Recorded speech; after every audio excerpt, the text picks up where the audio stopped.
Almost every movie has its own unique voice, while others just try to copy what's already been done. But the greatest cinematographers, they know exactly why the cinematography in a movie works. And once you understand that, it completely changes your ability as a filmmaker. So let me break down some of my favorite examples of cinematography in movies, starting with The Batman. First things first, there are no quick cuts. Every frame feels like it's telling a story on its own. And they use center framing beautifully, like your eyes are always drawn right in the middle of the screen, exactly where they want it to be. And the color tone is like a desaturated, and it's giving that moody, grounded look, but somehow the colors still feel dense, like they have weight or something like that. And the tungsten tones especially pop, giving the film this warm, cinematic richness, even in the dark environments. And then when it comes to the camera movement, like everything is slow, steady, dramatic, with a deliberate push-ins and smooth pans. And of course, that iconic Dutch angle during the car flip scene, perfectly used. Lastly, the use of shadows in The Batman is so unreal. And you can tell they use field lights and practical lights really strategically, and probably shot on camera with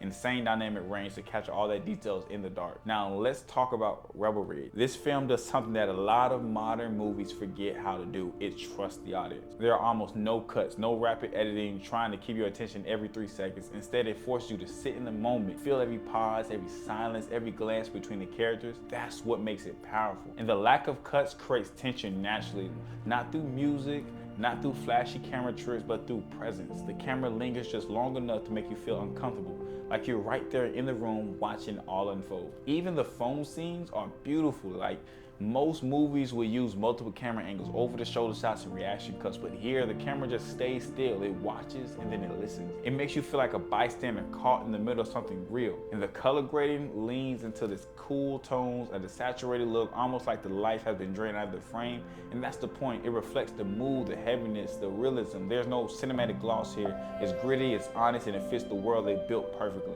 What I love most is how the movement replaces editing. Instead of cutting between angles, the camera moves with intention. It follows the subject, drifts through the environment, and it reacts to the world around it. You can tell that every shot was planned with purpose. The one shots especially, they're masterfully done. Those long takes make you forget you're watching a movie. It feels like the camera is breathing with the characters, reacting to their choices and adapting to their emotions. And there's something incredibly immersive about that. It's raw, unpolished, human. And that's what makes Rebel Rig stand out. It's not trying to impress you with how cinematic it looks. It's trying to make you feel something. When you remove the fancy transition and excessive cutting, you're left with the truth of the moment. And that's where storytelling lives. So as a filmmaker, this movie teaches you something important. The fewer the cuts, the more real it feels. Sometimes it's not about showing the audience everything. It's about letting them experience it with you. Now, let's talk about a real gem, Real Steel. This film is one of the most underrated gems. Like, when it comes to cinematography, it blends emotion, movement, and tone so seamlessly, and that you almost forget you're watching a film about boxing robots. Right away, the color tone stands out. It leads into this cool bluish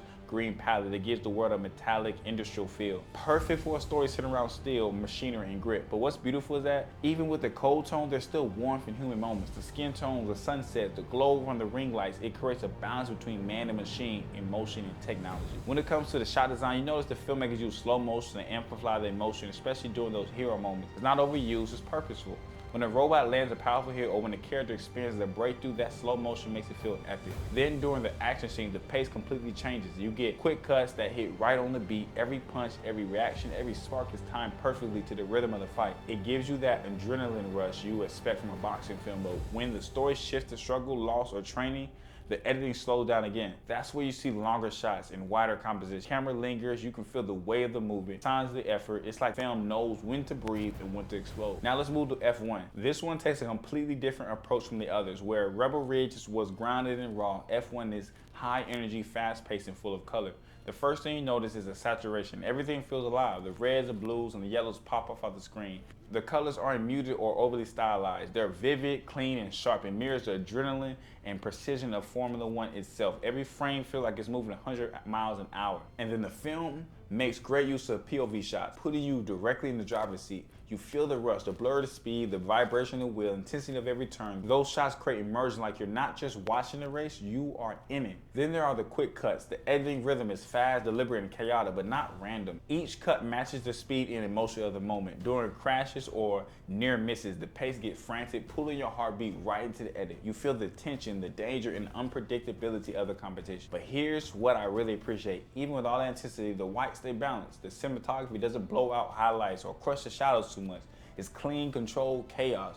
You can tell the colors worked hard to maintain that crisp, polished look. Everything looks cinematic but believable. Visually, F1 captures the spirit of competition, but not in a perfect or polished way. It's messy, emotional, and the framing, the cuts, the camera shake, it all feels like controlled instability. You can sense that the story itself is about breaking the rules, pushing limits, crossing lines, doing what it takes to win. That's why there's an underlying feeling of unease. You never quite know what's coming next. The cinematography supports that. Unexpected angles, fast zoom, unpredictable movement. It's not just a racing film, it is a film about tension, pressure, and what happens when you go too far. In F1, the visuals do more than just look good. They feel dangerous. The saturated color, the POV shots, the quick, relentless cuts all work together to make you feel that edge of your seat intensity. It's the perfect example of how cinematography can make competition feel alive and slightly out of control. Now let's talk about my favorite movie, Coach Carter. This film has a completely different energy. It's not just about basketball, it's about discipline, leadership, and transformation. And the cinematography plays a huge part in telling that story. Right away, you'll notice a slight red tint throughout the film. It's subtle but intentional. That warmth adds emotion, intensity, and a sense of pressure. It makes the gym feel alive. The reds in the jerseys, the wood of the court, even the lighting, all of it ties back to that fiery, passionate tone the movie carried. The film uses a lot of wide shots to capture the full scope of the game. You see the pace, you see the players moving across the court, the formation of the team, and how everyone fits into the bigger picture. Those wide frames make you feel the teamwork, or sometimes a lack of it. They give the audience space to breathe and take into an entire story happening within a single frame. Then there are the two shots, especially between the players. You notice that they are used a lot during practice or intense moments between teammates. It's subtle storytelling tools showing relationships, chemistry, and sometimes conflict all in one frame. Reminds you that basketball isn't just about the individual, it's about connection. And when it comes to Coach Carter, the framing changes completely. They often go from medium close-ups, high enough to capture his motion and authority, but wide enough to feel the space around him. It's intimate, but still commanding. You feel every word, every stare, every pause. The camera treats him differently because his presence is different. He's just not another character, he is the anchor. Now let's talk about true classic Back to the Future. This film is a masterclass in how to combine storytelling, camera work, and rhythm in a way that still holds it decades later. The shots themselves are balanced perfectly. Nothing feels off or forced. Every frame has purpose. Every movement has weight. It's the kind of cinematography that doesn't scream for attention, but quietly pulls you deep into the story without you even realizing it. Then there's the editing. The cuts are perfectly balanced. They never linger too long. They never rush. Every transition serves the rhythm of the story. You can feel that old school craftsmanship where editing wasn't just about pacing, it was about keeping emotion. The push-ins are another detail that make Back to the Future so memorable. Every time the camera slowly pushes toward a character, it builds energy. It's like the film is leaning close, drawing you into the exact moment where it's discovery, realization, or chaos. What I love most is how raw the movie feels. Not raw in a rough way, but in a timeless, honest way. The lighting isn't overly polished, the shots aren't overly digital. You can feel the film grain, the practical sets, and imperfection that make it feel real. Now let's talk about The Maze Runner. Visually, the film stands out for how it builds a world that feels both real and mysterious, and a lot of that comes down to cinematography. The first thing you notice is the color palette. It's rich, but not overly vibrant. You get those dense blues and deep green. They give the world a grounded, natural tone. The saturation adds a gritty edge, yet somehow the colors still pop. It's like the film was designed to feel alive, but trapped beautifully, yet unsettling.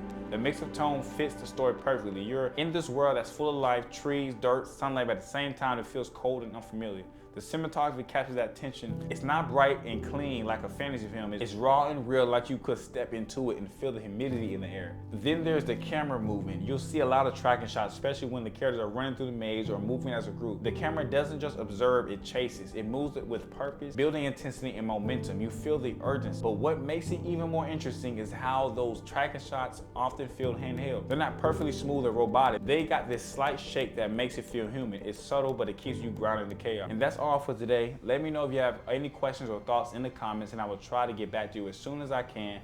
Thank you, and I'll see you guys in the next video.